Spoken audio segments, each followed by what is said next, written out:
And on behalf of the Lynbrook Council of PTAs, I would like to welcome you to the 2023 Meet the Candidates Night. Please stand for the Pledge of Allegiance. I pledge allegiance to the flag of the United States of America and to the republic for which it stands, one nation, under God, indivisible, with liberty and justice for all. Before we begin, I would like to thank Dr. Burak and our current administration and Board of Ed members for attending tonight, as well as our community members, both here and at home. I would also like to thank our candidates, Tara Aragona, Ellen Marcus, Pat Pleski, and Jennifer Saya for their participation and interest in serving in Lynbrook's Board of Education. Lastly, tonight's event will be moderated by the Nassau Region PTA, and I would like to thank them and our moderator, Kate Kelly, for her assistance. Now I would like to introduce Kate Kelly.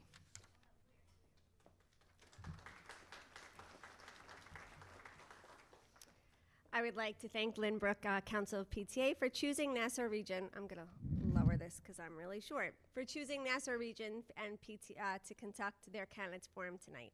I'd like to again introduce our four candidates: Tara Aragona, Ellen Marcus, Pat Pleski, and Jennifer Saya.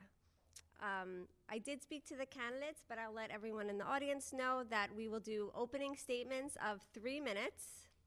Each question will be answered in 2 minutes, and then 3-minute closing statements. We're going to begin the night with Tara, and then we'll work accordingly. And as we go through, we will move questions down, and then on closing statements, Jennifer will start. I spoke to each of the candidates, and they are okay with me addressing them by their first names, so that's how I will go on this evening. The questions will rotate, and again, according to order. And I just wanted to explain to everyone in the audience that there are a lot of questions, and we will cover each topic, but we won't cover each question. So if, for example, there's 10 questions regarding the playground, we'll make sure to answer one question. And at this time, and one last thing, we're going to start, since we're starting at 7:05, we'll answer questions till about 8:05 will be the last question. So we'll answer questions for about an hour, and we'll do the last question at 8:05, and then we'll move to closing statements. So with that, I'd like to turn it over to our candidates, and Tara will start with her opening statement. Good evening. I want to start by thanking the Lynbrook Council of PTAs for hosting this event, along with the Nassau Region PTA for moderating, and for all of you for coming out and supporting us candidates. My name is Tara Aragona. I've been a Lynbrook resident for over 15 years. I was born and raised in Malvern, attended their schools till the 8th grade, and then graduated from Sacred Heart Academy. After high school, I attended a vocational school and earned a license in cosmetology.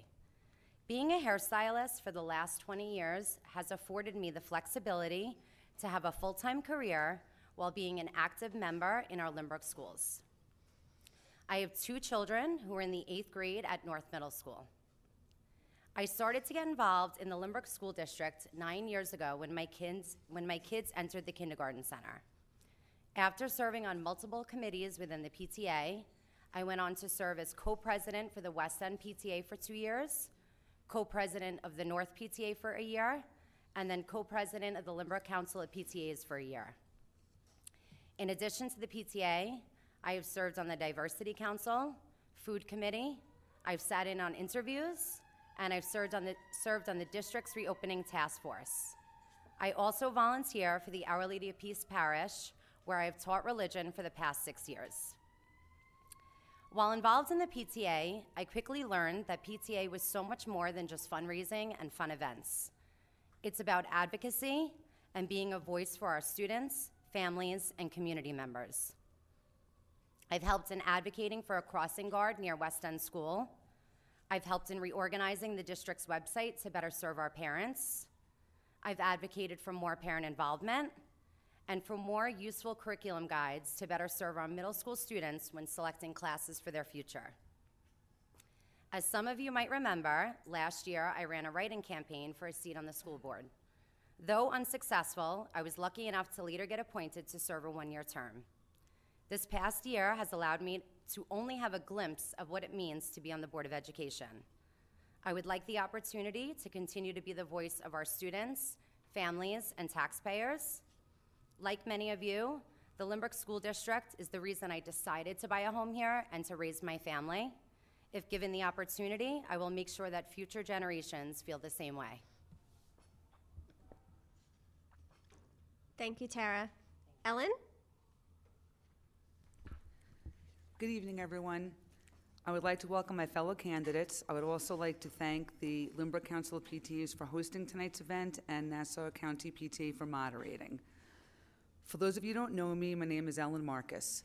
I am the current Vice President of the school board, and during my 15 years on the board, have also held the positions of Secretary, Chairperson of the Audit Committee, and Board Liaison to the District's Diversity, Equity, and Inclusion Committee.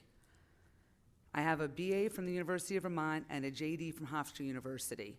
I have been a practicing attorney for over 30 years and work for a large firm in Manhattan as a construction litigator. On a personal note, I have been a district resident for 25 years and have been married to my husband Eric for 30 years. We have 3 children. Ethan, LHS class of 2020, who's a current junior at Tulane University. Jonathan, LHS class of 2014, who graduated from Penn State. And Alex, LHS class of 2012, who graduated from Binghamton. One of the things I love most about Lynbrook is that living here feels like small town America. I was at Lynbrook Lacrosse Day in April, and it's at events like this where the entire community comes out, even those whose kids have already graduated. When I was there, I was talking to a woman who has young kids. She asked me about my agenda as a board member. I told her that 15 years ago, when I first ran for an open spot on the school board, I had no agenda other than feeling that I could help the district. My reasons for running again remain the same. We are always looking for ways to improve the district, and I would like to continue to enhance curriculum and technology, expand staff, programs, athletic teams, and clubs, and improve and upgrade the facilities, which we have been doing for the past 15 years that I have been on the board, all while being fiscally conservative and remaining within the tax cap. It is very important to me that we retain local control and minimize the unfunded mandates coming from Albany. I also feel that addressing the mental health needs of students and staff is vital. I've had the opportunity and pleasure of working with 2 Lynbrook superintendents. As you may know, Dr. Lynch, our current Assistant Superintendent for Finance, will become Lynbrook's new superintendent beginning in July. I feel the consistency on the board is key during this important transition. I have worked with Dr. Lynch on the board for the past 10 years. While I have no doubt that Dr. Lynch will be successful and incredible in this new role, the Lynbrook community and Dr. Lynch will benefit by having an experienced board member on the board during this transition. I have the experience, commitment, and desire to continue to help our community as a member of the school board. I am confident that my hard work, dedication, and input over the years has benefited our students and the district. I am proud to have been able to serve this community for the past 15 years and, with your support, look forward to serving another term. Thank you. Thank you, Ellen. Pat?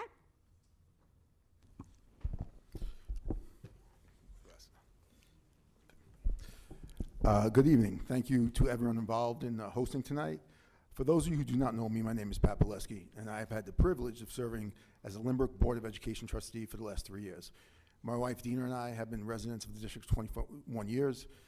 I have twins who are sophomores at the high school. I graduated from Lawrence High School in 1991. I attended and played football at Hofstra University until I earned a degree in accounting in 1996. I then worked as an auditor at the public accounting firm KPMG for 2 years before I decided I wanted to pursue a career in education. I returned to Hofstra for graduate school and earned my master's degree in education in 1999. I was hired at Lawrence to teach business and then switched over to the math department the following year. I have been a teacher and coach there for 24 years. I am certified by the College Board to teach AP Calculus, and I also created and teach multivariable calculus, a course not offered in many high schools anywhere in the country.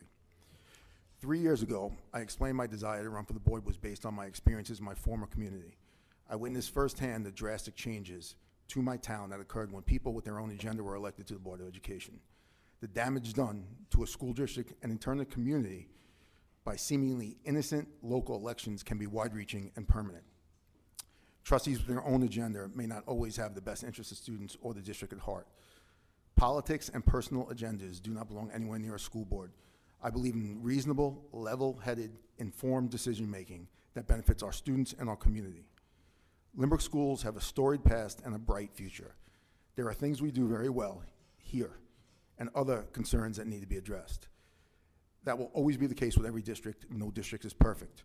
We just need to continue to tackle issues as they arise with care, thoughtfulness, and fiscal responsibility. My career as an educator, mixed with my business background, makes me uniquely suited to continue to guide this school district forward.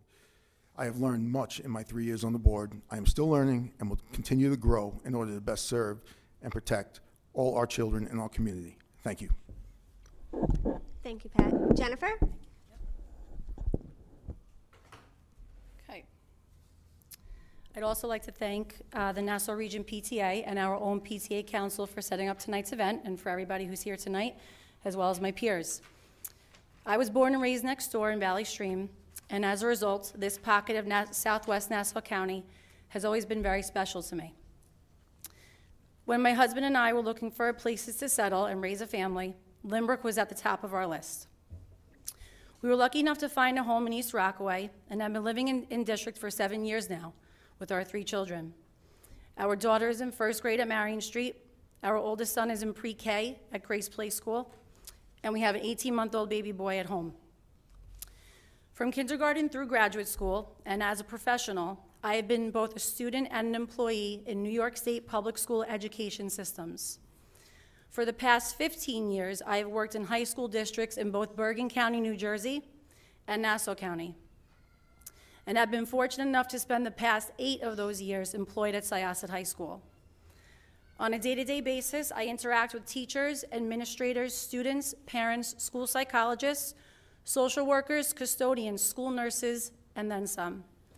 I believe my unique perspective and insight as a high school guidance counselor can be utilized to see to it that Lynbrook schools remain a desired, sought-out, and top school district on Long Island.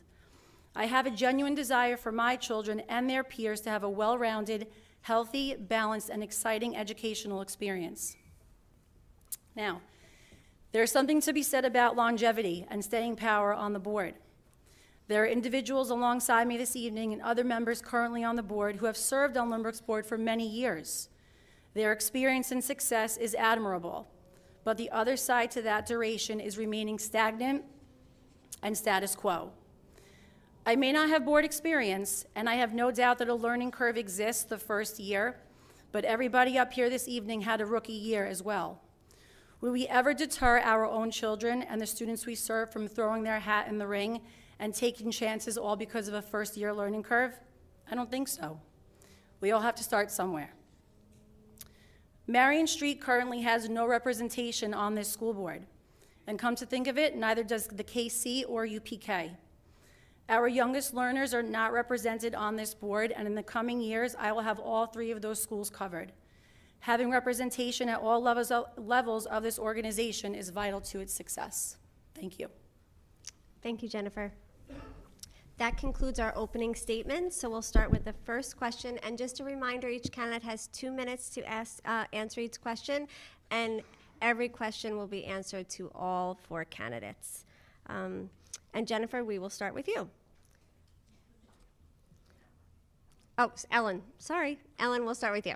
Ellen, why are you running for the board, and what will be your highest priority should you be elected?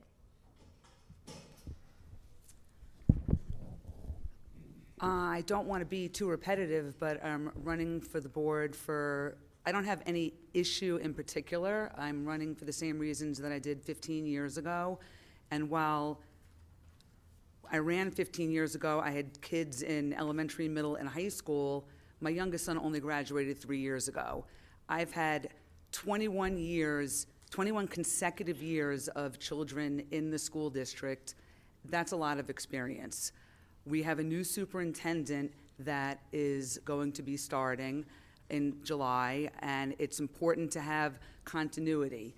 I applaud anybody that's willing to come out and run for this volunteer job. It's a lot of work, and I wouldn't still be doing it if I didn't think that I had something to give to the community, something to give to the students.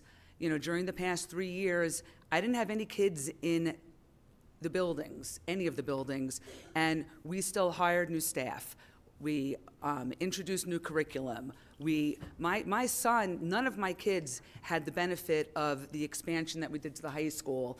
I was for all of these things because this is what's best for our district. And while I had kids at Waverly, I never viewed things as this decision is for Waverly, another decision is for Marion. I always viewed it as what's best for the district. It wasn't north side versus south side. It wasn't any individual building.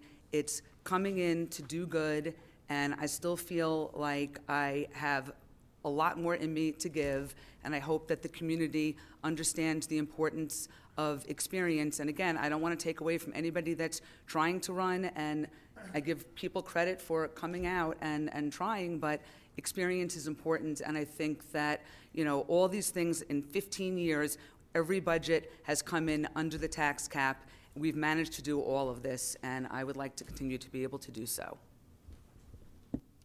Thank you, Ellen. Pat, do you need me to repeat the question? Please. Sure.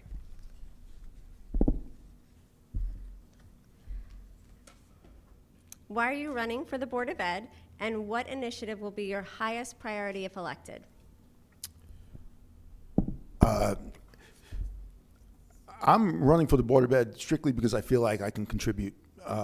There is no one issue that's prompting me to run. I feel like I do a decent job of making level-headed, reasonable decisions, and I try and represent everyone in the community to the best of my ability.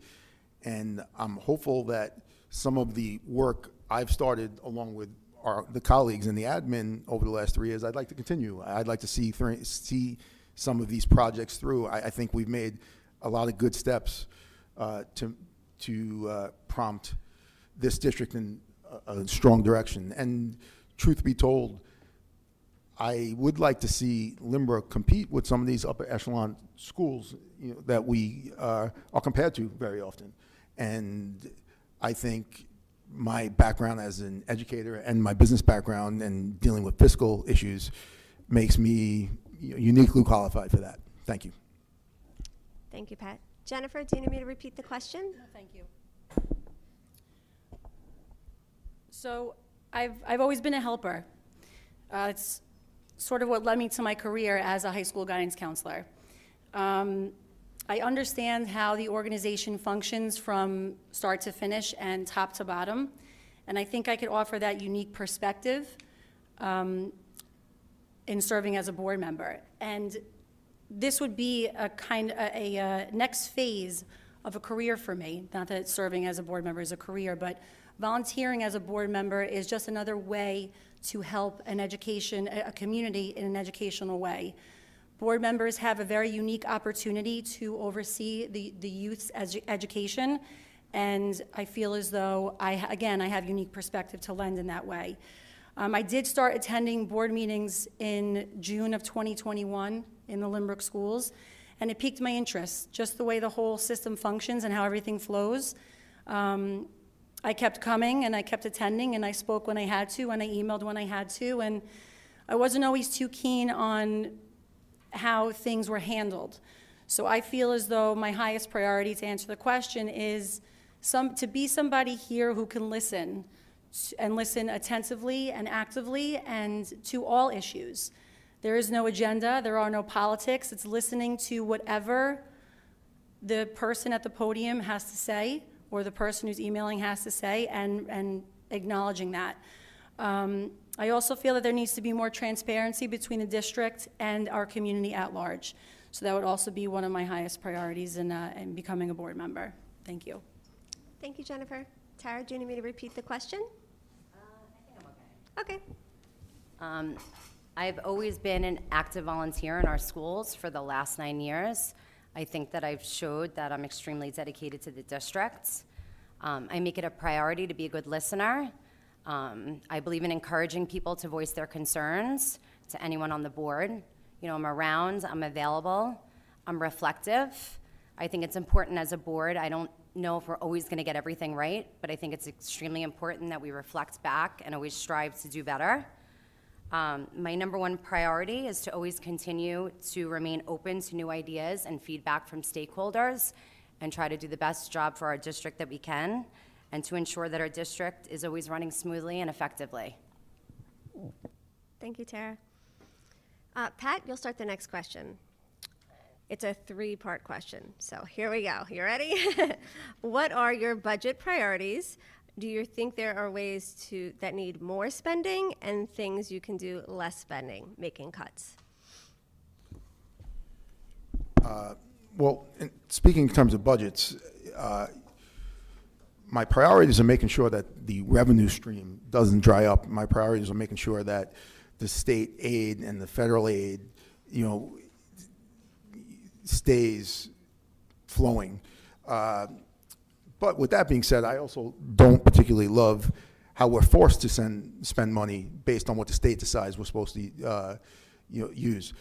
Unfunded mandates are a huge issue, and it's always been something that the state government says we need to spend money on, and then we're forced to do it whether or not we feel it's something appropriate for our community or it's not.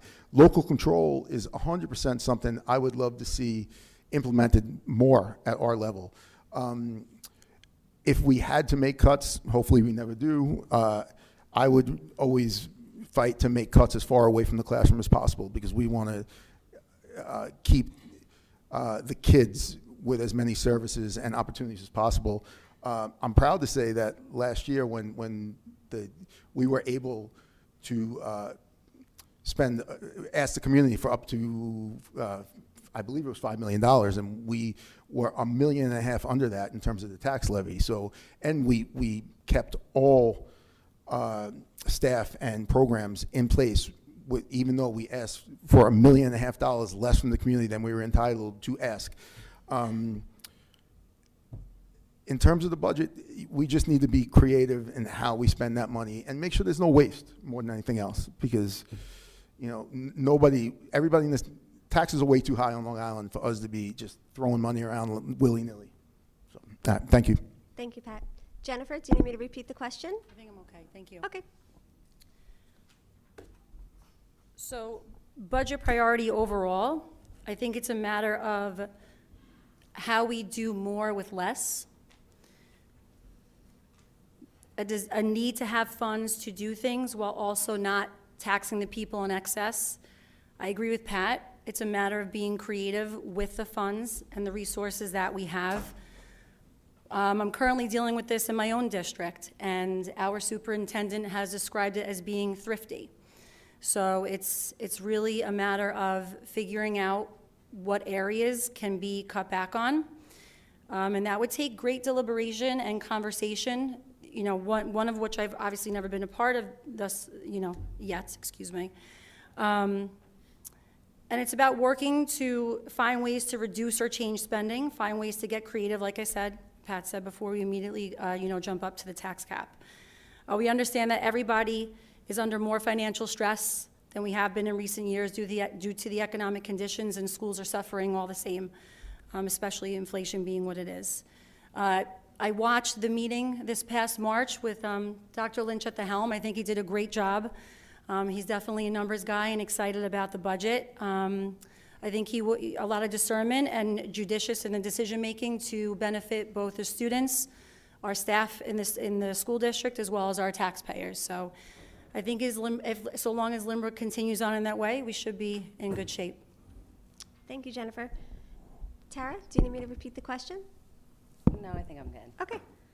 I think Dr. Lynch and Dr. Burak have always done a really great job with the budget, and I think, we've only seen a 2.6% increase this year while adding on staff, security guards, additional programs, an elementary school lunch program. They've always been really great at having a strong reserve, which I think is really important as well. I do agree that the unfunded mandates can always be a problem, but I think Lynbrook is in a really great position. We have local state assemblymen that live literally right in our town. I think we need to work closer with our local officials to lobby for schools and for more local control. But if the time came where we had to make cuts, we just have to make sure we make the cuts as far away from the classroom as we possibly could. Thank you, Tara. Ellen, do you need me to repeat the question? No, thanks. Okay.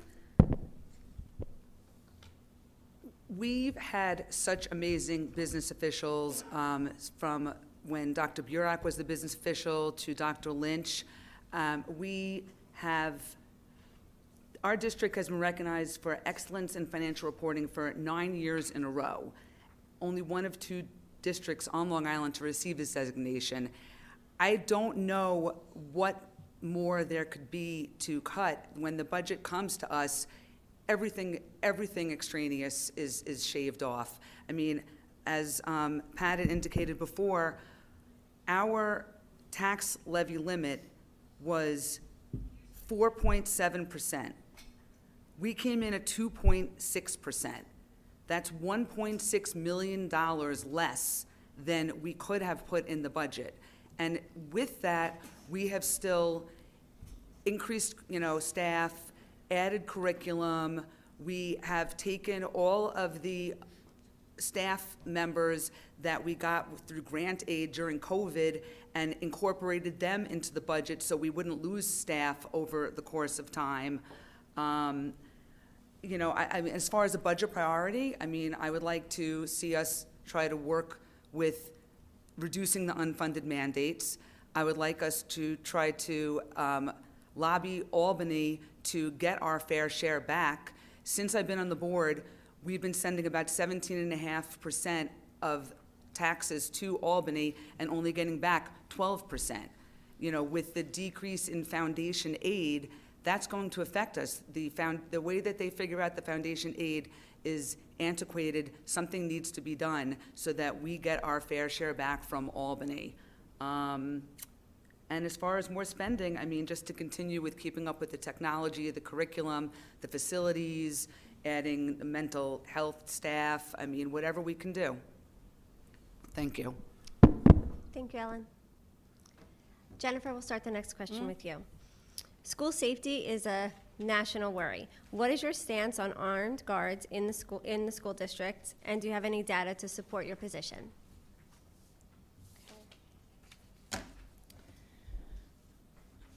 So I think there are many ways to protect our children.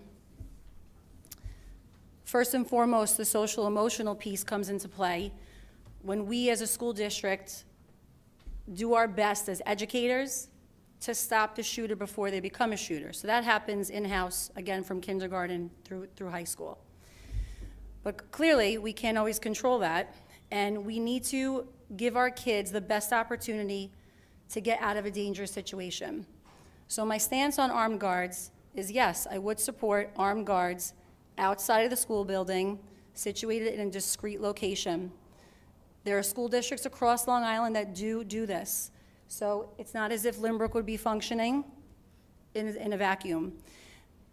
To switch gears for a second, during the hot lunch debates that have gone on the past few months between the elementary schools, I really enjoy the high-level engagement of conversation that took place between Marion, Waverly, and West End. The PTA was amazing. They set up meetings last minute.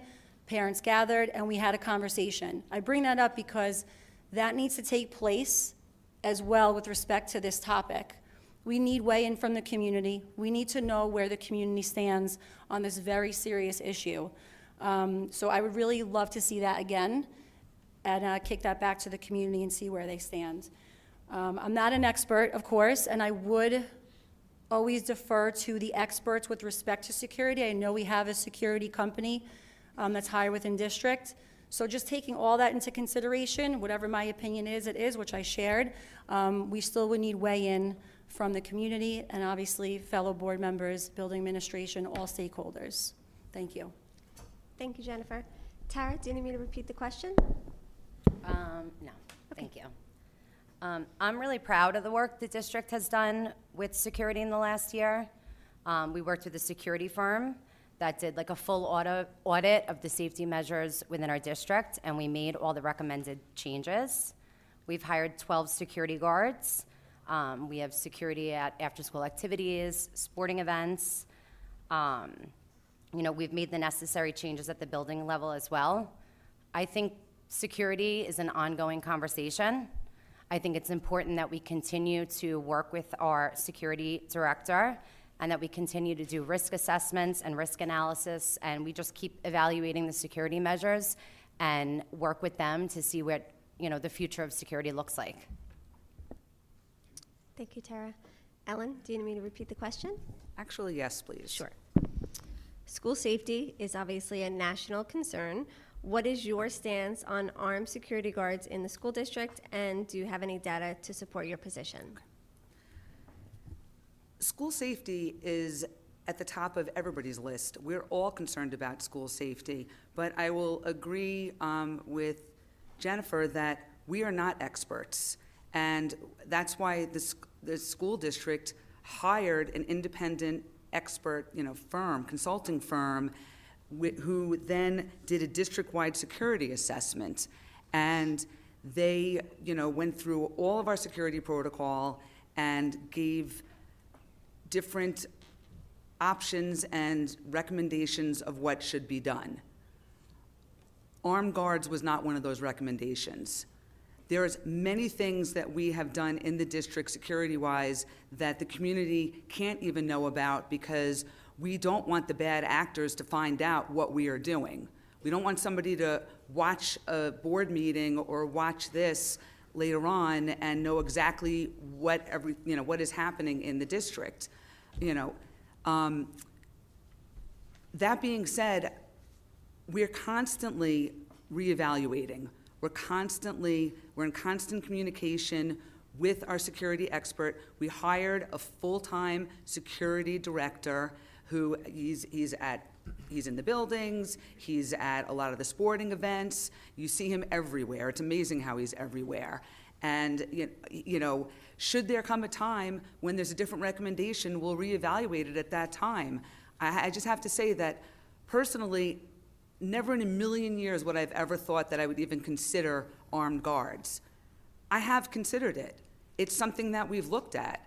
It's, the world is changing, so I'm not going to draw a line in the sand and say, I would never do this, I would never do that. But at this point, our experts have spoken, and we have made many changes. I'm not going to go through, Tara went through some of them, and we are in a good position and constantly reevaluating. Thank you.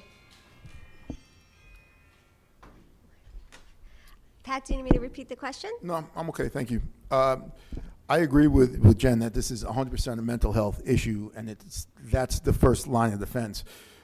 When we pick up signs in students that there's distress, we have to be diligent and attack that to make sure that it never gets to that level. But with that being said, in the world we live in, we need these security protocols in place. And in all honesty, we have to constantly reevaluate every single year the idea of what goes into our security protocols. Think of our security protocols as like a living, breathing entity. It's constantly evolving. There's no way we're going to come to a decision and say, this is how it's going to be. It's always changing. I will listen to any proposal that will guarantee our kids are safe. And I am not against anything if I feel it's going to improve the safety of our children. With that being said, we hired a very good security firm, and a security firm that's staffed by all ex-law enforcement, and I'm very happy with the changes we've made. And many of the changes, like Ellen said, we're not allowed to speak about for the simple reason that building level security is confidential when you're a board member. But in terms of the armed guards, I will listen to any proposal that makes our kids safer, and if I feel with the recommendation of our security firms that it's beneficial, it's 100% something I would vote for. Thank you. Thank you. Tara, I think we're back to you with the next question. Over the years, Lynbrook has become more diverse. Anecdotally, many students from diverse backgrounds say that they do not feel welcome. What are ways, as a board member, could shape policy to become more welcome to children of diverse backgrounds? I was lucky enough to serve on the DEI committee last year. I think the district has been very intentional with the work of this committee. They've added DEI in the classroom through books and lessons. This is implemented through the ideas of windows and mirrors, where students see themselves reflected in books and lessons being taught, as well as have a look into the experience and history of others. The district is actively searching for a more diverse pool of employment applicants. Typically, they would always use OLOS, which is a system to explore, like for open teaching positions. But I know in the past couple of years, the district has worked with BOCES and explored other ways to expand their applicant pool. I just think the district and the DEI committee just needs to continue to enhance their goals and continuously make sure that these goals are being met. Thank you, Tara. Ellen, do you need me to repeat the question? I am currently the board liaison to the district's diversity committee. On the committee, we have staff members from each of the buildings. We have parent members and administrators and some students, some older students that, can give their perspective. We want everybody to feel included. We want everybody to feel that they're part of the Lynbrook family, and things, need to be addressed. Things are not always perfect, and we understand that. We want children to be empathetic towards each other, and that is part of basically the foundation of our DEI curriculum. It's just understanding that you should just treat somebody else the way that you want to be treated, or if someone's having a bad day, ask them about it, or if you see somebody that's struggling, talk to a teacher or talk to a guidance counselor. We have, I know we have like the Anti-Defamation League has No Place for Hate. We have a bunch of our buildings that, like Waverly, Marion Street, and South all received No Place for Hate designations. Lynbrook North received Gold Star recognition. West End was involved. I mean, all of the buildings, all of the students are learning about trying to be inclusive, trying to be empathetic, and if there are ways that other community members know how to make other students, feel more welcome, we're happy to have that input. But, this is a constantly evolving thing, and we are always looking at ways of doing it better. Thank you. Thank you, Ellen. Pat, do you need me to repeat the question? I'm good, thank you. Yeah, I agree with Ellen completely. I feel like we've come so far since I was a kid in terms of acceptance and diversity. Could we improve? Of course, everything could be something we can improve on. With that being said, I'm not really sure what else Lynbrook can do to make students feel welcome. I feel like we do so much right now to try and get everyone to accept everyone else's cultures. And, we're open to suggestions. If anybody has ideas, send them to us, and we'll discuss it like we do everything else. Listen, DEI really is just about empathy for all groups, right? That's it. Not everyone in life has a level playing field. It's okay to admit that. But it's also important that we ensure that, all students have an equal opportunity in life. That doesn't mean equal outcomes. That's something different, but equal opportunity for success is really important. Outcomes are based on many different factors. How well someone succeeds is not always based on the opportunity they have to succeed. They all deserve an equal opportunity to succeed. How that ends up is based on many other factors, sometimes just hard work and merit and intelligence and many other factors. So we will continue working on that, and hopefully no one ever doesn't feel unwelcome at Lynbrook. Thank you. Thank you, Pat. Jennifer, do you need me to repeat the question? No, thank you. So I agree with Pat and Ellen in that I do feel that the district is doing great things to acknowledge students of diverse backgrounds. I'm looking up at this TV screen right now, and I see across the board Arab Heritage American Month, Autism Acceptance Month. So things like that are happening on a consistent basis. This coming week at Marion Street, I know that our DEI committee is hosting a Taste of Marion Street evening. So for a couple of hours on Thursday night, people are going to be bringing their dishes from their cultures, their song, their dance, and it's going to be awesome. I'm actually looking forward to it.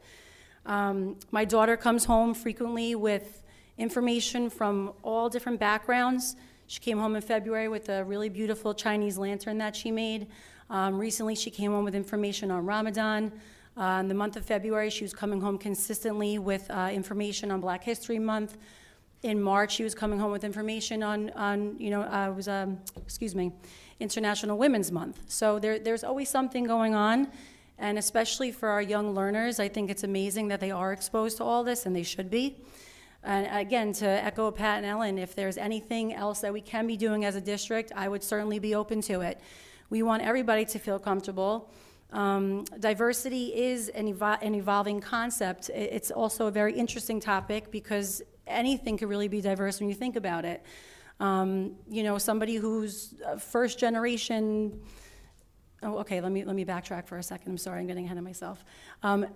Being in college admissions, I see college admissions advisors are looking for first generation applications, and that could be a first generation farmer or a first generation immigrant. So when you talk about the word diversity, you really run the spectrum of things.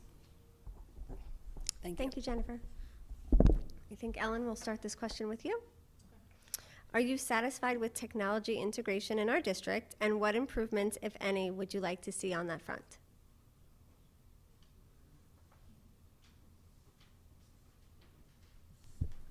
Can I just say yes? Yes, you can. Yes. We've come a long way with technology. I think that, all of the students have tablets now. The One to World is in every grade level, so, that's great. Then having to carry my kids, carried home heavy backpacks with books. And, it's the technology, I think, has come a long way. I'm sure that there is probably a lot of technology that Mr. McDermott would be able to elaborate on, but look, we're always we want to stay abreast to what's going on in the world. So if there is new technology out there and we can add it, within the budget, we're always looking to improve things. But I don't think that technology is really an issue in the district. I think that, we're doing pretty well with that. Thank you. Pat, do you need me to repeat the question? I agree with Ellen. I think technology, in terms of where we are in relation to competitive districts, is in pretty good shape. I think Mr. McDermott does a phenomenal job. Technology is not an easy thing to stay abreast of. I mean, if the security protocol is constantly evolving, technology is evolving exponentially faster. So it's definitely something we need to stay on top of. I know there are districts where they try and push everything through tablets or laptops, but maybe they don't provide, touchscreen tablets for their students. Here, every student at the high school level has touchscreens. And it's 100% something you need. If we're going to continue to promote this digital learning, I can, speaking as a math teacher, you can't take a math test without the ability to annotate, and you can't annotate unless you have a touch screen. So we definitely are doing well with the technology. Is there room for improvement? I'm sure there is, but in all honesty, I'd be lying if I said I would know what that is. I am by no means a technology expert. That's why we got Mr. McDermott, and I find his input very impressive. He knows what he's doing, and you can't have someone in that position who's satisfied. You need someone in that position who's constantly staying on top of his game, because technology and moves very quickly. And if they're satisfied with what came out 3 years ago, before you know it, all the technology is antiquated. So, thank you. Jennifer, do you need me to repeat the question? I don't think so, thank you. I think our technology is great here. Again, I'm at a different starting point than those who are up here alongside me. I think it's at a good spot, to the point where I wonder if our youngest learners, unpopular opinion, might even need the laptops. And that said, I'm not trying to get rid of laptops, to be clear.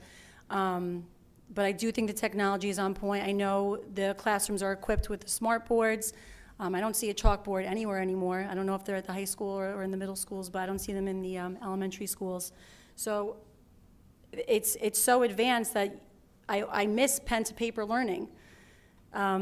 these kids are inundated with bings and bongs all day. So it might not, again, I think the technology is exactly where it needs to be. Again, a running theme of this evening is there's always room for improvement. And it is probably an evolving situation as technology continues to advance. And Lynbrook should always stay on top of where we're at with respect to technology. But as of today, I would say that we are in a good spot. Thank you, Jennifer. Tara, do you need me to repeat the question? I don't think so. Okay. I agree. I think we are doing a great job with technology. It's been a great tool for a lot of different types of learners. There's a lot of options on our tablets, like dictate options. It could read to you. So I really think that, we've come really far with technology. I do think, it does move so quickly. And, I can't do half of the things my kids can do with technology. So I think it's super important that we continue to have professional development for our teachers and that we support our teachers. This way they could use the technology to its full potential, because if we're not supporting them and giving them what they need to learn, then they're not going to be able to use it to its full potential. So I just think that as long as we keep supporting our teachers and give them the professional development that they need, that we're going to be in a really good place. Thank you, Tara. I think, Pat, we're going to start the next question with you. Regarding special education, what do you think Lynbrook does really well, and where do you think they need improvements to make sure different needs of all students are addressed? Okay. Well, I do think Lynbrook does a fairly good job of addressing students' needs, getting them tested, and sticking with the IEPs. And special education students will fall through the cracks if those needs that are not fulfilled and monitored consistently. And I think we do a fairly good job of that. And there's a wide range of students that need to be monitored. I mean, we have a growing ELL population that is something that we need to stay on top of. And those kids are going to require services. Students with special needs absolutely have always been our focus, but there are many avenues within town that should be watched over. And I think we do a fairly good job of providing the services that kids need. I think we're open to getting kids tested and allowing parents to come in with their concerns and say, I think my kid is falling behind in this particular avenue. Can you please look into it? So it's definitely something that I think we do a good job of, and something that we need to continue to always monitor, especially coming out of COVID, because so many students have fallen off after the COVID years that, I mean, I see high-flying type students whose study habits have changed drastically. So students with special needs are 100% an area of concern, and we need to just continue to make sure they get the services we provide. Thank you. Thank you. Jennifer, do you need me to repeat the question? Yes, please. Sure. Regarding special education, what do you think Lynbrook does really well, and what do you think they need improvement on to make sure all students' needs are addressed? So I can't speak specifically to this question, as again, with my children being as young as they are, we don't have special education experience just yet. I have spoken with neighbors and friends about the special education department in Lynbrook, and there have been some issues that come up, specifically as it pertains to miscommunication at times and parents not being aware when meetings are taking place. That said, again, this is secondhand information. I would imagine that the special education department here is strong and that they are taking care of our children. To Pat's point, I know that there was a significant drop-off with all of our students during COVID, and our special education population across the board, across districts, suffered the most. So I would hope that Lynbrook is taking care of our special education students the way they take care of all students, in a manner that is effective and acting promptly to catch issues in the classroom and bring them to the attention of parents in an urgent manner. God bless you. Thank you. Thank you, Jennifer, and bless you. Tara, do you need me to repeat the question? No, I think I'm okay. I think, as a district, we're doing a good job. We offer a range of special services to meet the diverse needs of our students. We have self-contained classes, we have ICT classes, we have a career development program. I think it's just important that teachers are always following students' IEPs. As far as what I'd like to improve, I just think it's really important that we make sure we have every possible resource to serve our students. And, every path looks different, and I just think it's important that we're always on top of it and that we give our students the best resources that we can. Thank you, Tara. Ellen, would you like me to repeat the question? No, thank you. Over the years, our special education department has, really evolved, and we're at the point now where we are able to keep so many of our students in the district, which is amazing. They don't have to travel far away to go to school. We try to, whenever possible, keep our kids here. Tara had mentioned the CDP program. We also, for 2 years now, have had an extended school year, so the students can get services year-round, which was, not easy to do before this. We have more classes that deal with life skills. We have the coffee shop at North. In the high school edition, there's a new school store. The CDP suite in the wing, in the new wing, they have a room set up like an apartment with a kitchen and a living room, so the students can really learn how to do like everyday skills. There's the PACE lab where it's like job experience set up for kids, like skills where they can just, learn how to sort mail, or they can learn soft skills of how to speak with an employer, things to get them ready for when they leave school. As far as improvement, I think we always need to keep looking and making sure that we're doing the best we can for the special ed students.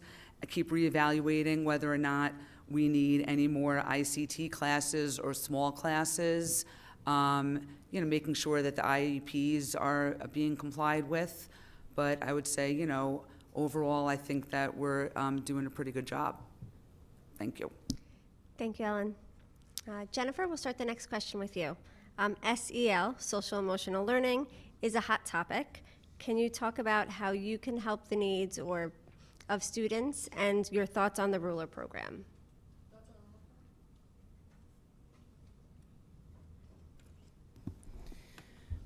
This is a hot topic, and it's super important for all educators to be a part of. May is Mental Health Awareness Month, so I know in my building there's a lot of activity surrounding mental health at this point. Resources for students and teachers and parents are paramount to address the need that has really come out of COVID. And I'm not sure if any district is really truly prepared to meet that need. And I see it on a daily basis. In my building, we have wellness classes that push into phys ed classes, which I find is a more structured approach to social emotional learning. Students have the option to go on mindful walks almost every morning, especially on the beautiful days. Sometimes they get to begin the day with writing a positive affirmation. Just simple, quick things that can really change a day for a student or start the day off on the right foot. I'm also aware that if anybody's heard of the Headspace app, Headspace is free for all New York State educators.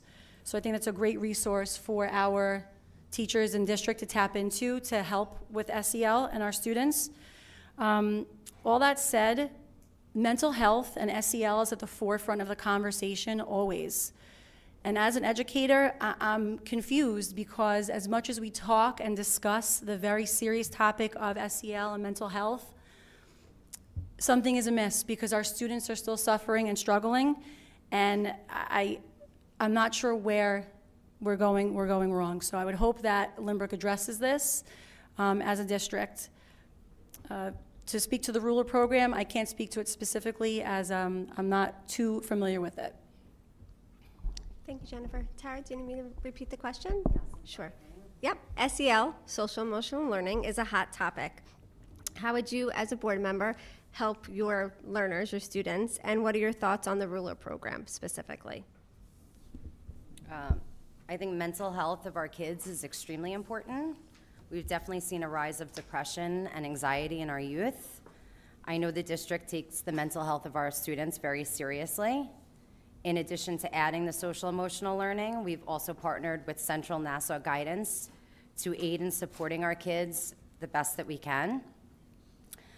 We've used data and surveys to track our students' mental health so we could really have picked the best social emotional program for them.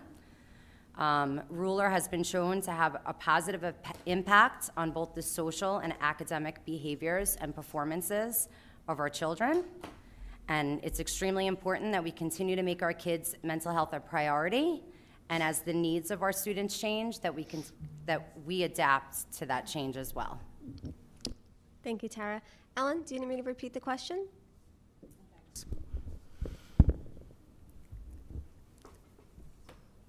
Social, we're at school district. We are in business to educate students.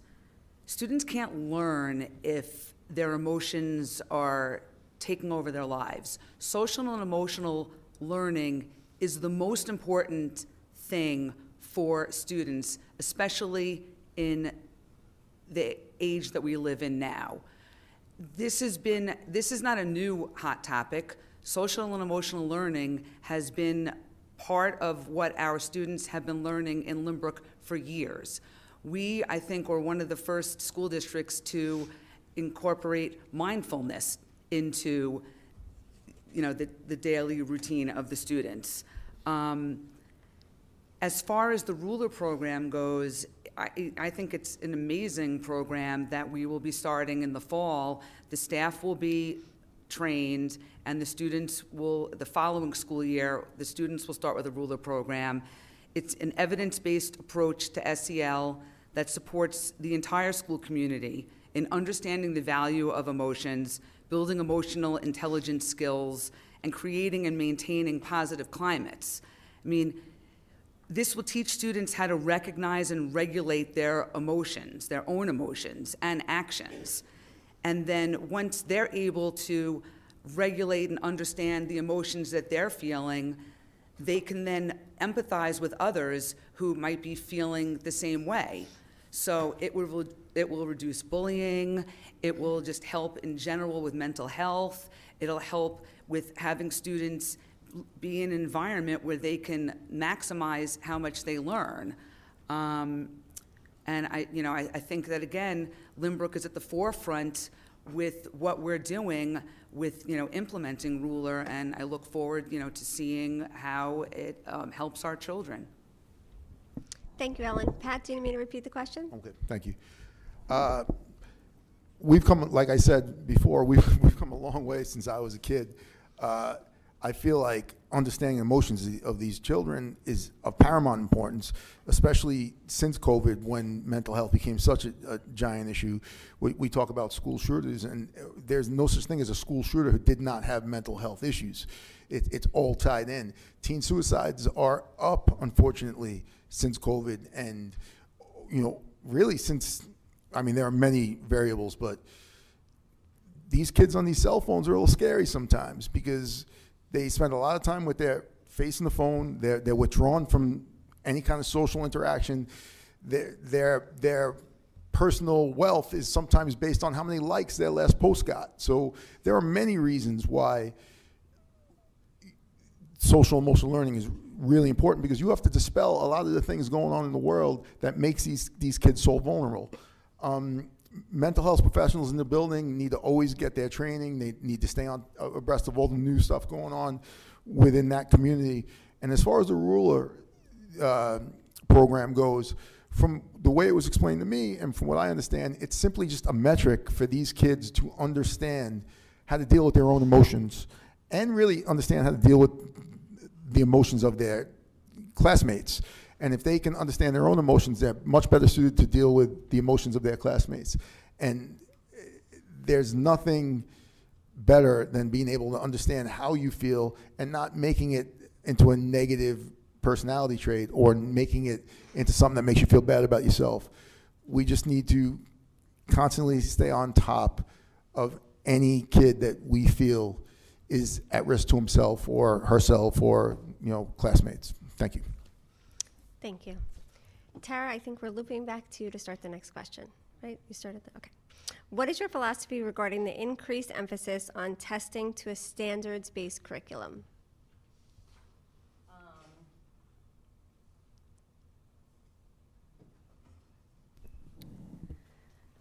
I think, as far as assessments, I think,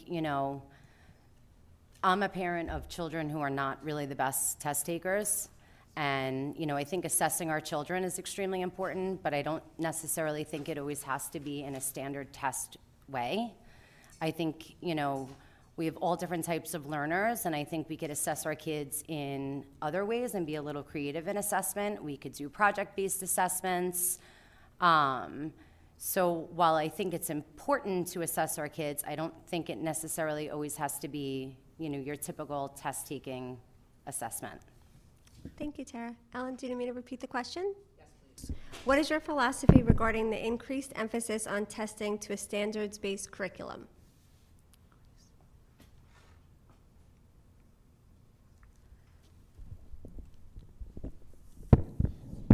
I think that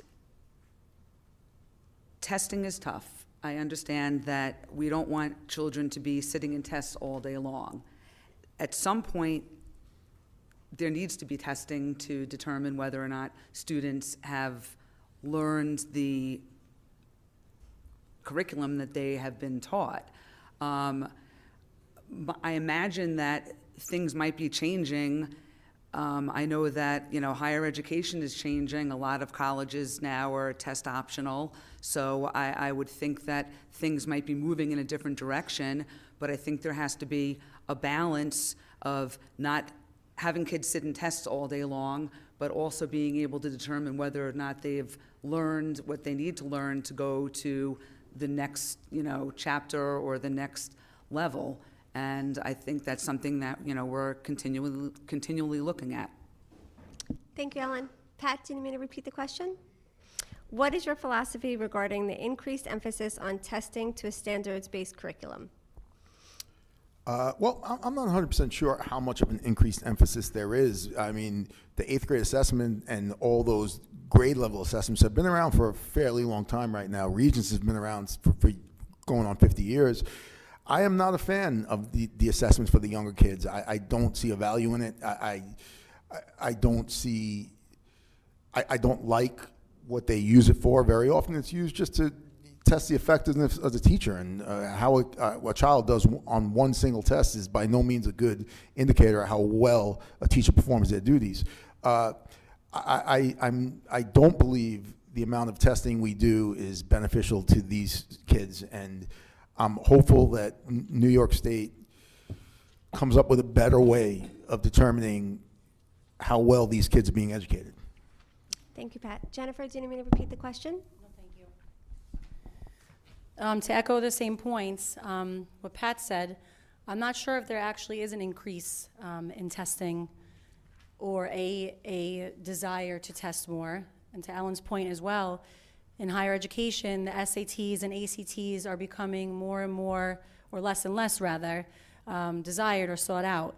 So many colleges have become test optional, and less students are taking the exams. I have seen that in my own caseload. So that's respect to higher education. I think COVID shined the spotlight on the Regents exams and kind of unveiled the arbitrary nature of Regents exams.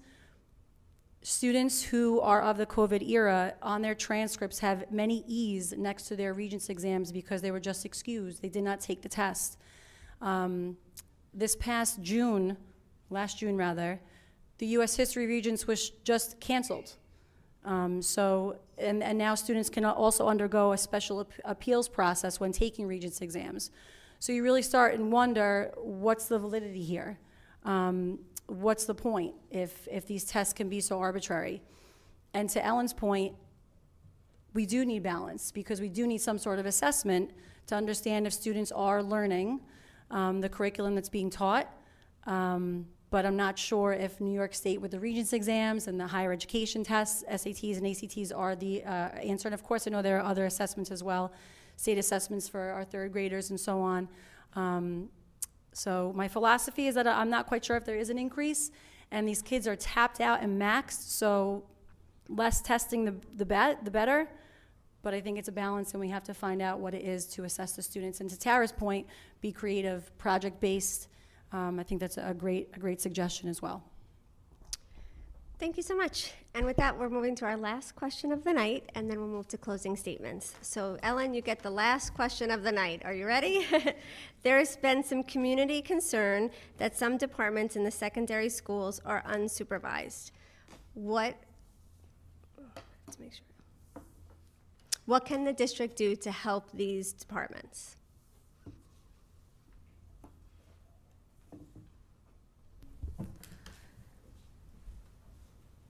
We are always evaluating how departments run within the district. And if there are issues, we address them. It's a vague question. I don't really know how specific I can get in the answer, but we listen to students, we listen to parents, we listen to the community, we listen to staff members, administrators. There is, we have community involvement at all different levels. We have different committees where there are community members.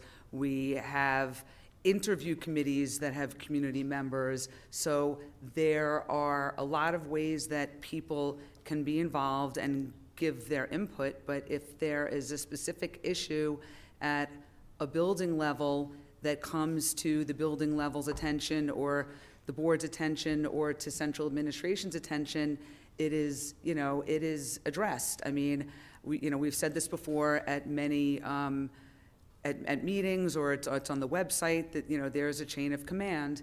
If you have an issue, you go to your teacher. If it's not resolved, you go to the administrator. Then you go to the guidance counselor. Then you go to central admin.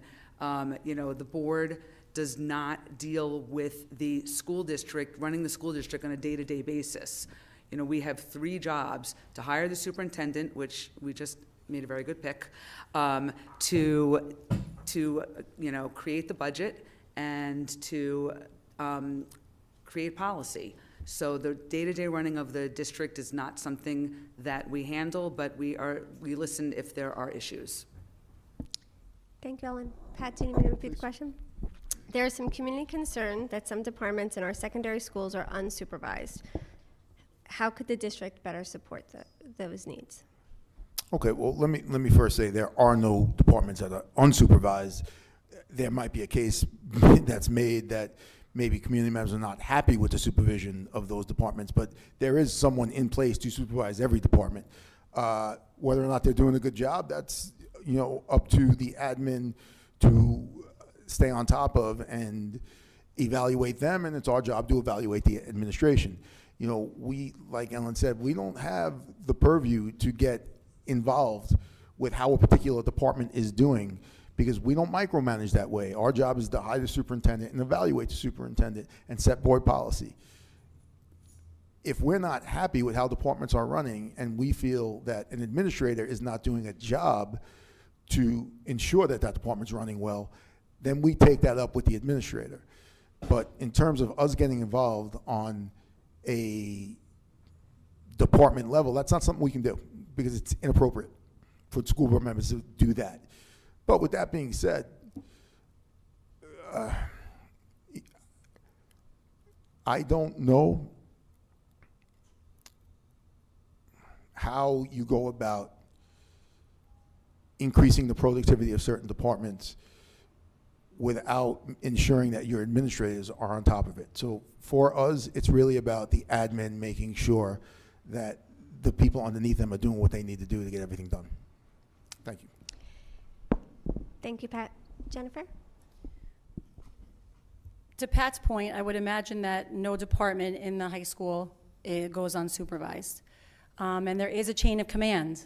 And very often, as a guidance counselor, I am usually, very often, first in line for a complaint. And then from there, it goes to my department chair who oversees our department. And if it doesn't involve my department, it would move on to the department chair of math or science or social studies, whatever the complaint is geared towards. So again, to Pat and Ellen's points, this isn't a board issue based on the question. If it got to that level that it was a board issue, I'm not sure when it would or in what circumstance it would. I would always encourage community engagement. If there is a department that is lackluster according to community standards, form a task force, form some sort of committee that involves parents and students and get feedback so that we know how we can restore faith and restore trust and establish that relationship again so that our students are getting their needs met and we are functioning at a high level. So again, I would always encourage constant communication between the community and the school building and adhering to the chain of command throughout. Thank you, Jennifer. Tara? I agree with everyone. It's not necessarily a board issue to make sure everybody is doing their job within a department, but it is our responsibility to make sure that admin is making sure that everybody in the department is doing their job. I just think it is important, I don't know if it's like a parent having a problem with a specific teacher or what, but I think, utilize the chain of command. And as board members, if we are, consistently hearing problems within a department, it is up to us to make sure that changes are being made. Perfect. Thank you, Tara. And with that, we'll move to closing statements. And Jennifer, you'll start with close. Yeah. And each closing statement has 3 minutes, up to 3 minutes. Yep, okay, sure. Okay, so we need a fresh and exciting perspective to enhance and propel our already existing success as a community and district. As parents and community members, we all want what is best for our children, and while that may look, sound, and feel different from family to family, I will always believe that we are bonded and united in far more than what may separate us.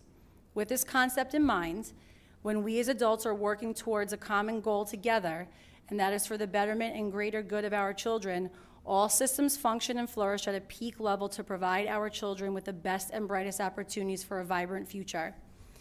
I want to be in the arena and have the difficult conversations and make the hard decisions with my peers, parents, our PTA, teachers, students, administration, whomever, so long as it is all in the name of giving our children the best we possibly can. I also want to be a part of a high-performing team who push and challenge one another with common goals in mind so that our students benefit from our hard work and dedication to the cause. One more thing that is worth mentioning to clear up any confusion. There are signs and flyers around town with all 3 incumbents' names on them. While their names appear together, they are not running as a block, and voters are able to vote for any 3 individuals that they prefer. Thank you for this awesome opportunity. Thank you, Jennifer. Pat? Sorry. Okay. Well, since I moved here years ago, I developed a vested interest in this community. 4 of my family members follow me into our district, and collectively we have 13 children attending Lynbrook schools between the ages of 5 and 16. I obviously want what is best for my family, and that is to help ensure that our district provides a strong education where we prepare students for life after Lynbrook High School. I know there is still work that needs to be done to make this district function as efficiently as possible. But I'm also proud of some of our accomplishments over my first term, including but not limited to the OWL Success Academy being named a Blue Ribbon school this year, renovations and upgrade to fields and buildings, upgraded security features, including a new security coordinator, new security firm, addition of new sports teams, staffing, courses, universal pre-K, and bringing in this year's tax levy bringing this year's budget approximately $1.6 million under the allowable tax levy without any cuts to programs or staffing.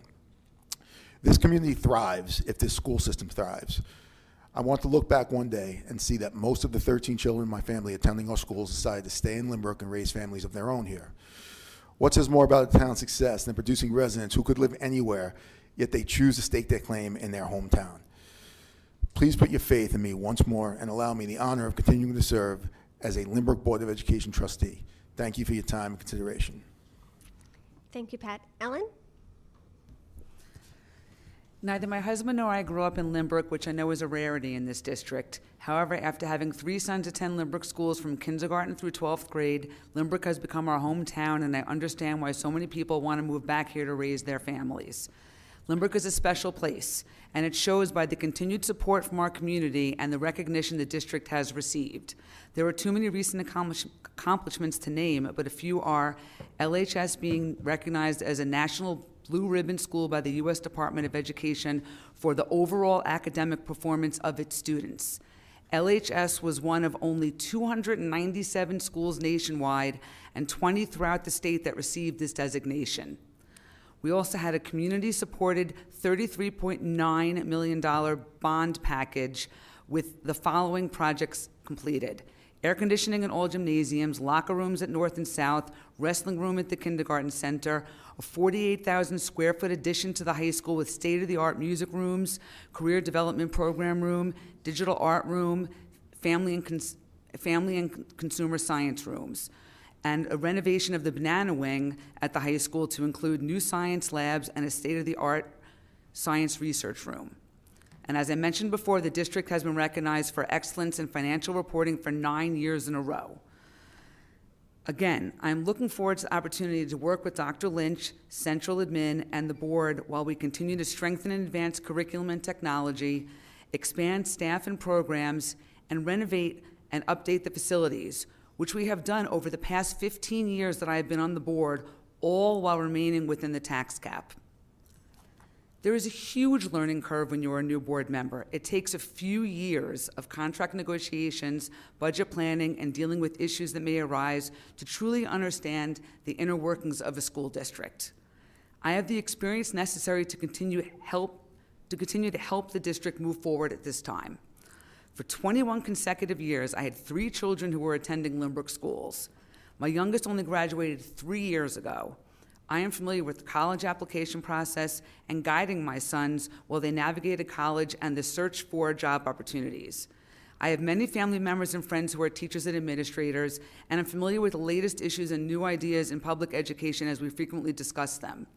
As a parent of 3 LHS graduates, I have a unique perspective which is important to the board and is similar to many taxpayers. My children all had great experiences in Lynbrook, and I want to continue serving on the board so I can advocate for all students while continuing to be fiscally conservative. Thank you for your support. Thank you, Ellen. Tara? Once again, I just wanted to thank everybody who put the night together and for everyone who came out to support us candidates. In closing, I just want the community to know that I represent all of you.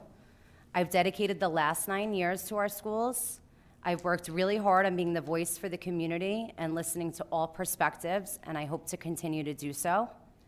It's important as a district that we're always open to new ideas and feedback from all stakeholders so we can continue to give our kids every opportunity they need to succeed. Good luck to all my fellow candidates, and please remember to vote. Thank you.